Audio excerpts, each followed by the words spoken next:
Lani, gusto ko lang sana paalalahanan ka ha. Ayon sa kwento mo, hindi birong hirap ang dinanas mo sa amay ng dati mong asawa. At saka sa biyenan mong lalaki. Ang kinakatakot ko lang, kapag sa atin na nakatira yung anak mo, baka guluhin ka nila uli. Baka madamay pati yung mga anak natin.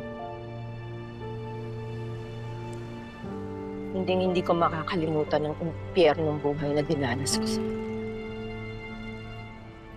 Hanggang ngayon, nagkakaroon pa rin ako ng mga bangungot dahil sa mga kahayupang pinagagawa nila sa akin.